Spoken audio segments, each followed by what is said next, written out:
दिन बीत गए, महीने बीत गए, साल भी बीत गए। अद्रिजा अब बड़ी हो गई थी। अदिति अब माँ बन गई थी, लेकिन पता नहीं क्यों वो उस मातृत्व को क्यों महसूस नहीं कर पा रही थी। लेकिन राघव ने तो अपनी दुनिया ही अद्रिजा के इर्द गिर्द बनाई थी। दिन भर वो ऑफिस में काम करता था और घर आने के बाद वो अद्रिजा के साथ घंटों वक्त बिताता था। अदिति का उदास रहना उसे समझ में आ रहा था, लेकिन वो उसको अनदेखा करके फिर से अद्रिजा की तरफ बढ़ जाता था। वो ही क्यों, पूरा घर ही तो अद्रिजामय हुआ था। वो सबको अपने आगे पीछे नचाती थी। उस घर में अदिति का दर्द अब कोई नहीं समझता था। कभी कभी तो ऐसा लगता था उसे कि सब भूल गए कि वो भी उसी घर में रहती है। उसका अस्तित्व ही मानो सब भूल गए थे और इसी का गुस्सा ज्यादा अदिति को आता था। एक तरह से सभी ने उस पर अन्याय ही तो किया था, उसके साथ चीटिंग करके। उसके इमोशंस के बारे में कोई सोचता भी नहीं था। अब वो सिर्फ ऐसी स्त्री थी जो सिर्फ पत्नी, बहू, माँ, यही सब का ख्याल उसको पूरी मान मर्यादा के साथ रखना था। बस इतना ही कर्तव्य बचा था उसकी जिंदगी में। अब तो सबको वंश का वारिस भी मिल गया था अद्रिजा के रूप में। जो भी कुछ साल पहले हुआ था वो 4 दीवारों में कब का दफन हो गया था। उसको ज्यादा बुरा इसलिए लग रहा था क्योंकि राघव भी उसकी तरफ ज्यादा ध्यान नहीं दे रहा था। वो भी अद्रिजा में हुआ था। वो भी अद्रिजा के साथ ही ज्यादा समय बिताता था। बार बार गले लगाने वाली, जिद पूरी करवाने वाली, सिर्फ और सिर्फ गोद में ही सोने वाली और अपनी बातें मनवाने वाली अद्रिजा। उसको देखकर अदिति का मातृत्व जाग तो जाता था, लेकिन बस थोड़ी देर के लिए। ये मातृत्व उसे कमजोर बना रहा था। एक वो कमजोर पल, एक वो ऐसा पल जिसे जना था ये मातृत्व। अद्रिजा सामने आते ही वो बेचैन हो जाती थी। उसको बड़ा हुआ देखते हुए ऐसा लग रहा था जैसे वो उसके गले का फांस और भी बढ़ रहा है। कितनी प्यारी थी वो बच्ची। खुद ने जना था उसको, खून से सींचा था खुद के ही, बिल्कुल उसी की ही प्रतिकृति थी। लेकिन अदिति के मन में अपनी बच्ची के लिए जो लगाव, जो प्यार होना चाहिए वो बिल्कुल भी नहीं दिख रहा था। उसने कभी भी अपने हाथों से अद्रिजा को प्यार से कुछ खिलाया भी नहीं था, ना ही कभी माँ की तरह उसे नहलाया। वो जाने अनजाने बच्ची को गलत समझ रही थी।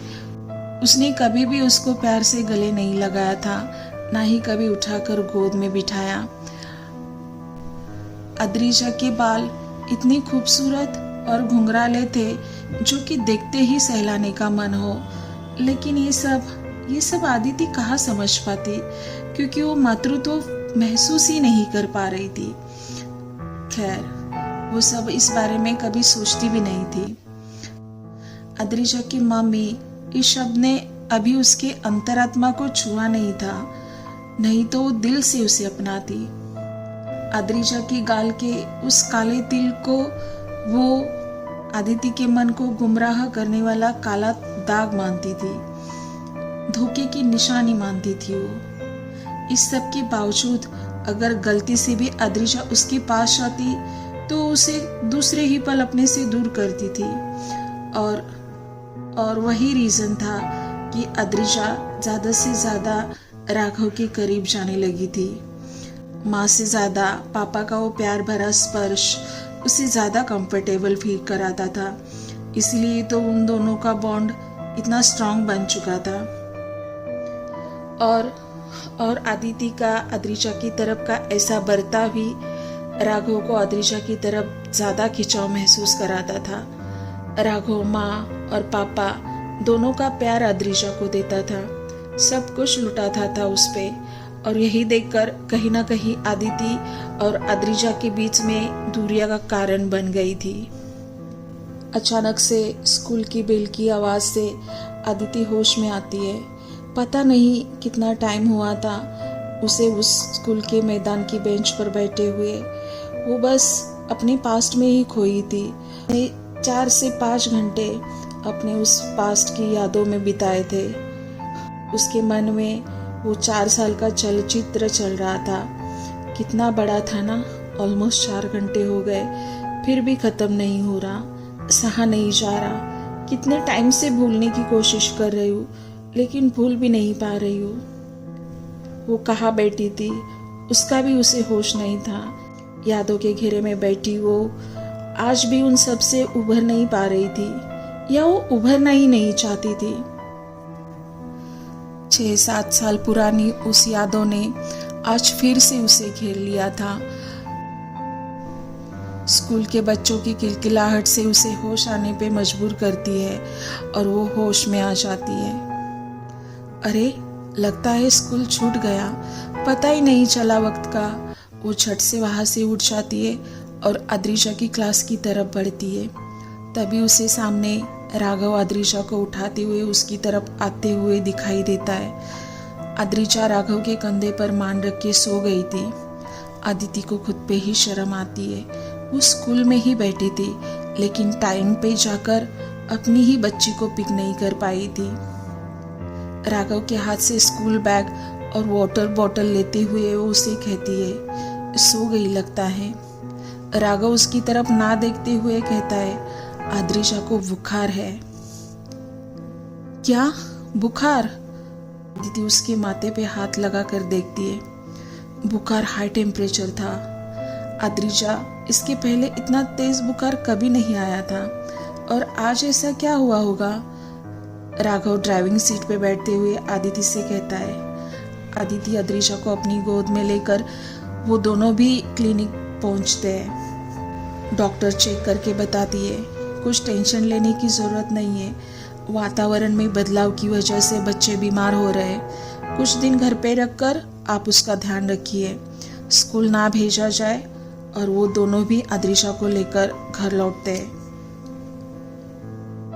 दरअसल उस स्कूल में अद्रिजा का वो पहला दिन था, और इसलिए राघव ने अदिति को पूरा दिन स्कूल में ही रहने की सलाह दी थी। अद्रिजा पर ध्यान रखने के लिए बोला गया था उसे। नया स्कूल है, नए बच्चे हैं, नई टीचर है, पहले दिन ही बच्ची घबरा जाएगी, इसलिए राघव ने अदिति को स्कूल रुकने के लिए बोला था। और हुआ भी ऐसे ही था। अद्रिजा बहुत रोई थी स्कूल में। राघव के आज कुछ इम्पोर्टेंट मीटिंग्स थे, इसलिए उसने अपने आप को और फोन को डू नॉट डिस्टर्ब में रखा था, और क्लाइंट के साथ वो बिजी था। इसीलिए उसने अदिति को आज अद्रिजा की जिम्मेदारी दी थी। और आज दिन भर रोने की वजह से बच्ची को वो बुखार से तड़प रही है। डॉक्टर ने पूछा भी था, आज ये दिन भर रोई थी क्या? और उसी टाइम राघव ने अदिति की तरफ देखा था। 4 घंटे अदिति वहां पे ही बैठी थी, और एक बार भी वो उसे देखने नहीं गई थी। अद्रिजा अभी भी तेज बुखार से तड़प रही थी। राघव उसके माथे पे ठंडी पानी की पट्टियां रख रहा था, और अदिति अपराधियों की भावना से वही बेड के पास खड़ी थी। उसको खुद पे ही शर्म आ रही थी। सच में क्या मैं इतनी सेल्फिश बन सकती हूँ? मेरी वजह से, मेरी अपनी वजह से मेरी बेटी आज ये हालत में है। क्या मैं खुद को कभी माफ कर पाऊंगी? क्यों कठोर बन गई हूँ मैं इतना? आखिर क्यों? कब मैं अपनी पुरानी यादों से बाहर निकलूंगी? कब? निर्मला जी ऊपर कमरे में आती है अद्रिजा का हालचाल पूछने। उनकी भी वही सेम सवाल थे अदिति को। आखिर अचानक से इतना तेज बुखार आया तो आया कैसे? जाते टाइम तो सब कुछ ठीक था। और फिर वही सेम राघव का अदिति की तरफ सवाल भरी नजरों से देखना। अद्रिजा को दवाई देकर और निर्मला जी को अद्रिजा के पास बैठते हुए बोलकर राघव नीचे हॉल में चला जाता है। उसके पीछे पीछे अदिति भी चली जाती है। ये क्या चल रहा है राघव आपका? राघव उसे कुछ भी बोलता नहीं, चुपचाप वो बैठा हुआ था। क्या मैं अद्रिजा की कोई नहीं लगती? तुम अगर सच में कुछ लगती तो यूं अपना मान सम्मान साइड में रखकर किसी भी चीज को बिना सोचे अपनी बच्ची के लिए तड़पती। मुझे तो ऐसा कुछ भी तुम में दिखाई नहीं दे रहा है। किसने कहा आपको कि मुझे उसकी चिंता नहीं है? राघव, वो मेरी बच्ची है। 9 महीने तक मैंने उसे अपने अंदर सींचा है। वेदनाएं सही है, मन से और शरीर से भी। वो नेचुरल था अदिति, जो कि हर एक माँ के साथ होता है। लेकिन उसकी बात तुम्हारे अंतरंग से कभी भी वो ममता अद्रिशा के लिए मुझे नहीं दिखाई दी। सिर्फ उसे जन्म देने तक ही। उसकी बात का मातृत्व मैंने तुम में कभी नहीं देखा। राघव, ये कैसे आरोप आप मुझ पे लगा रहे हो? हाँ, सच कह रहा हूँ अदिति। तुम्हें बस तुम्हारा ही दुख सब कुछ लगता है। तुमसे आगे तुम किसी को भी नहीं देखती, इवन अपनी बच्ची को भी। तुम्हारा दुख अब तुम्हारी आदत बन चुका है। हम सब तुम्हारे अपराधी हैं, ऐसा तुमने मान लिया है। और उसके लिए तुम हमें नीचा दिखाने में अपना सुख समझती हो। तुम्हें अगर सच्चे दिल से मैं समझने की कोशिश करता हूँ तो वहां पर भी तुम मुझे स्टेटस की बातें सुनाकर नीचा दिखाती हो, अपमानित करती हो। अगर तुम्हें किसी को दोष देना ही है तो नियति को दो, भगवान को दो। उन्होंने तुम्हारे नसीब में वो सब कुछ लिखा है। लेकिन तुम जब देखो तब हम पे सारे इल्जाम लगाकर हमें बार बार अपराधीपन का एहसास दिलाती हो। तुमने मुझे कितना दुख दिया है, इस बात का अगर मैंने तुम्हें एहसास कराया तो एक बार भी तुम अपने आप से नजरें नहीं मिला पाओगी। आज अदिति को राघव का एक अलग ही रूप दिखने मिल गया था। लेकिन राघव, वो कुछ कहना चाहती थी। नहीं अदिति, बोलने दो आज मुझे। आज हमारे बीच ये बातें, अब इसके बाद शायद ही मैं बोल पाऊंगा। चीटिंग मैंने तुम्हारे साथ नहीं, तुमने मेरे साथ की है। हाँ अदिति, सच कह रहा हूँ। अगर गहराई से सोचोगी तो समझ पाओगी। जब मुझे तुम्हारी प्रेगनेंसी की बात समझी तभी से, लेकिन मैंने सब समझ के नियति के आगे किसी का नहीं चलता है, ये मानकर तुम्हें समझाकर जो भी सामने भगवान ने रखा था उसे प्यार से स्वीकार किया।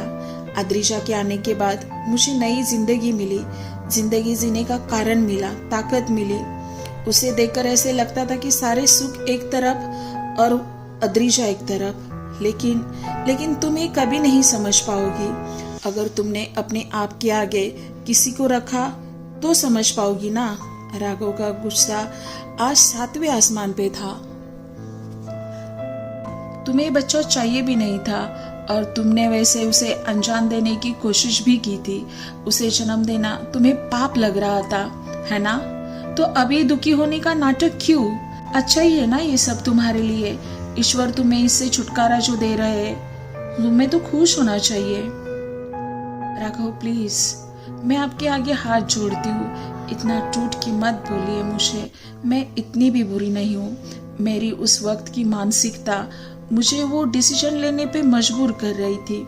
उस बात के लिए अब बरसों बीत गए और मैं भी उसके लिए आपसे माफी मांगती हूँ। अदिति को शायद अभी अपने उस बर्ताव का पश्चाताप होने लगा था। इतने में घर का नौकर उन दोनों के लिए कॉफी का ट्रे लेकर आता है। अदिति उसके हाथ से ट्रे लेकर राघव के लिए कॉफी बनाती है। राघव, ये लीजिए, आपने सुबह से कुछ भी नहीं खाया है। कॉफी पीकर थोड़ा अच्छा लगेगा आपको। नहीं अदिति, मेरी बच्ची ने भी सुबह से एक पानी का घूंट भी नहीं पिया है जब तक वो होश में नहीं आती। और राघव एकदम छोटे बच्चे जैसा रोने लगता है। राघव को ये छोटे बच्चे जैसा रोते हुए देखकर अदिति देखते ही रह जाती है।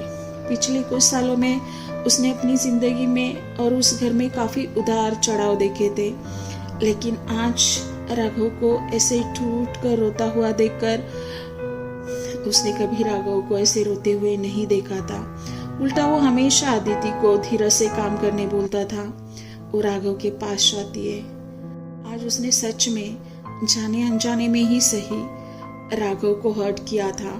राघव ने हमेशा से अदिति का हर सुख दुख में साथ दिया था, उसे बेपनाह मोहब्बत की थी, सच्चा पति धर्म निभाया था, लेकिन अपने अंदर का दुख कभी भी उसको दिखाया नहीं था। आज उसी राघव को ऐसे तड़पता हुआ देखकर अदिति का दिल भर आता है। वो उसके बालों को सहलाते हुए उसे अपनी बाहों में लेती है। आदिति के उस ममता भरे स्पर्श से राघव भी अपना दुख भूल जाता है और उसकी गोद में अपना सर रख देता है। वो अपने पल्लू से राघव की आंखें पोंछ लेती है और कॉफी का मग आगे करती है। चलिए, अब अच्छे बच्चे की तरह ये कॉफी पी लीजिए और आप भी थोड़ी देर सो जाइए। मैं आद्रिजा के पास बैठती हूँ। और वो राघव को सुलाती है। कमरे में अजीब सी शांति छाई हुई थी। एक बेड पर आद्रिजा और एक बेड पर राघव सोया हुआ था। आदिति उन दोनों की तरफ बार बार देख रही थी। एक बार वो आद्रिजा को निहारती थी तो दूसरी तरफ वो राघव को एकटक देखते जाती थी। उसको राघव के वो शब्द याद आने लगे, तुम्हें अपने दुख के आगे किसी का भी दुख दिखाई नहीं देता। बात थी कड़वी, लेकिन सच तो थी। क्या झूठ कहा था उन्होंने? सच ही तो कहा था। सब ने मेरे साथ गलत किया। ये एक विचार दिल और दिमाग में लेकर ही तो मैं चल रही हूँ। खुद की ही नजर में मैं बड़ा कर बैठी थी और दूसरों को हमेशा छोटा दिखाया, चाहे वो माँ हो या फिर राघव। ये दोनों ही थे जो आदिति के गुस्से का बार बार शिकार हो रहे थे, क्योंकि उन्होंने वो बनने दिया था। जिंदगी जीना जैसे भूल गई थी मैं। सच कहा था राघव ने, शरीर से परे भी एक मन होता है जो कि क्षमाशील होता है, करुणामय होता है, सत्यवादी होता है, और स्त्रीत्व की पहचान भी तो यही से होती है। राघव शरीर से निर्भर होने के बाद भी कितने पॉजिटिविटी के साथ जिंदगी का आनंद लेते हैं। नियति ने उनके साथ भी तो गलत किया है, लेकिन वो सब मन में लेकर बैठे नहीं। दूसरी चीजों में खुशी ढूंढने की कोशिश की। मैंने भी तो उनका विश्वास तोड़ा, लेकिन एक पल के लिए भी उन्होंने मुझे वो महसूस भी नहीं होने दिया। सुख के सारे रास्ते उन्होंने मेरे आगे बिछा दिए ताकि मुझे चलने में कोई तकलीफ ना हो। और मैंने क्या किया उनके साथ? अगर उस टाइम अपने आप पे थोड़ा काबू कर पाती तो शायद चीजें और परिस्थितियां आज अलग होती। खैर, जितना सोचा जाए उतना कम ही है। अब आगे मुझे इन सब का ध्यान रखना होगा, स्पेशली राघव और आद्रिजा का। राघव का तो आज उसने एक अलग रूप देखा था। इतना सेंसिबल कोई कैसे हो सकता है? इंसान इतनी अगतिकता से तभी बोलता है जब वो दिल से सच्चा हो, उसका मन नापाक हो, तभी वो इतना विश्वास के साथ अपने आप को दूसरों के सामने रख पाता है। मैं शायद वो विश्वास कमा नहीं सकी। मैंने अपने मन पे पास्ट की इतनी मैल दबा के रखी है कि मैं उससे कभी बाहर आने की कोशिश ही नहीं करी। इसलिए मेरा मन और अंतरंग भी मैला हो चुका है। अच्छा देखने की, सोचने समझने की दृष्टि ही मैंने अपने आप से गवा दी है। सच कहा था राघव ने, जो हुआ वो नीति का ही खेल था। जानबूझ के कोई क्यों करेगा? अगर मैं इस भंवर में फंसी थी तो मेरे नसीब का लिखा हुआ था। सब ने सहा है, सबसे ज्यादा राघव ने सहा है। सबसे ज्यादा गलत तो मेरे राघव के साथ ही तो हुआ है। मैंने भी उन्हें समझने की कभी कोशिश नहीं की, समझने का दिखावा करती रही। हमेशा उन्हें नीचा दिखाया। उनका यूं नापाक शुद्ध मन मैं कभी भी समझ नहीं पाई। हमेशा सोच विचार करने के बाद आदिति हमेशा थका हुआ महसूस करती थी, लेकिन आज वो उसके मन का बहुत बड़ा बोझ आज उतर गया था। वो एक गहरी सांस लेती है। इतने में मामी आद्रिजा की आवाज से उसकी आंखें चमक उठती है। आद्रिजा तकरीबन 8 घंटे के बाद होश में आई थी। मेडिसिन का असर दिखाई दे रहा था। उसका शरीर पसीना पसीना हो गया था। मम्मी, मुझे पानी चाहिए। आदिति उसे उठा के बिठाती है। उसके माथे का पसीना अपने पल्लू से पोंछती है और उसे पानी पिलाती है। वो उसके कपड़े चेंज करके उसका सर अपनी गोद में लेकर उसके बालों को सहलाने लगती है। कितनी कठोरता से पेश आई हूँ मैं अपनी ही बच्ची से। कोई हक नहीं था मुझे अपनी ही बच्ची को यूं इस तरह से नफरत करने का। आदिति की नजरों के सामने एक के बाद एक घटनाएं आने लगी।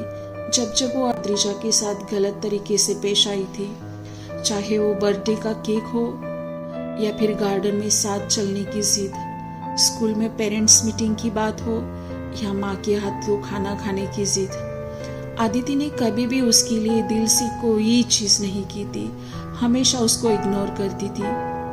और यही वजह थी कि वो राघव के सबसे ज्यादा करीब थी।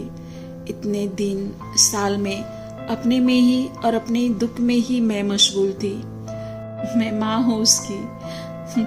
कितना आसानी से कल मैंने राघव को बोला था, लेकिन क्या सच में मैंने वो रिश्ता अपनी बच्ची के साथ निभाया था? नहीं, कभी भी नहीं। खैर, अब मेरा मन सोचने समझने की शक्ति खो चुका है। अब सब पीछे डालकर मुझे अपने इस कोमल फूल की तरफ ममता का आंचल फैलाना होगा, उसे प्यार से सींचना होगा, उसको कभी किसी चीज की कमी ना हो, ये सब का ध्यान मुझे रखना होगा। वो भगवान से मन ही मन प्रार्थना कर रही थी, अब जो ये नया जीवन मैं शुरू करने जा रही हूँ वो मुझसे छीनना मत। अदिति की नजर सामने दीवार पर टंगी मदर मेरी की तस्वीर पेश आती है।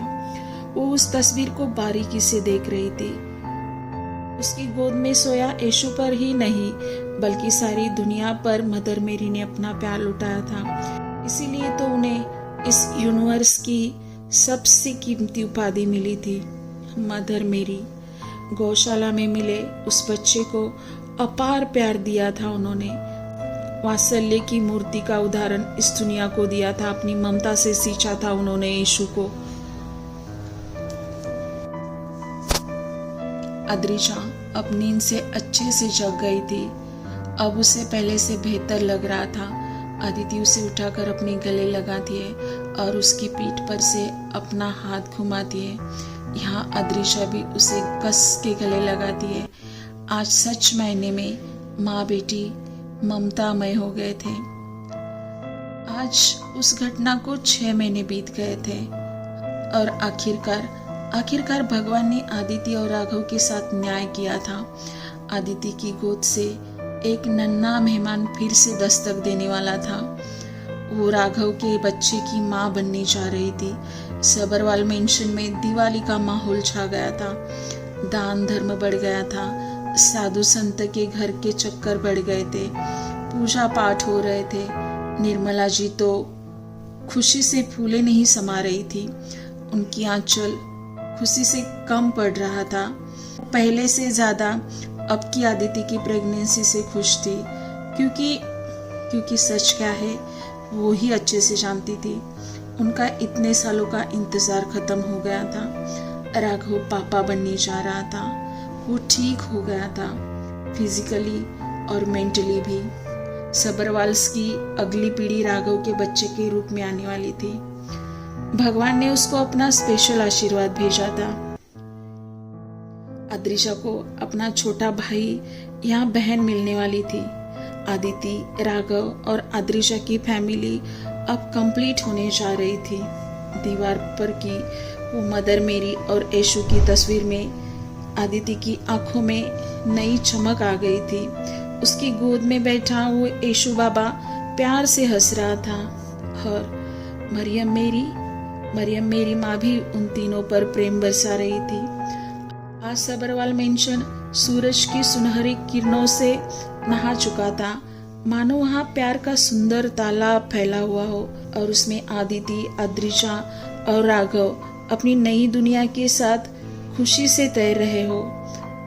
अदिति अभी भी यीशु की उस तस्वीर को प्यार से निहार रही थी।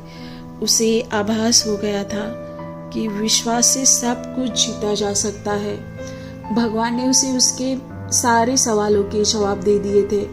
आज वो सही मायने में अपने नए जीवन की शुरुआत करने जा रही थी, अपने सच्चे जीवन साथी के साथ, राघव के साथ।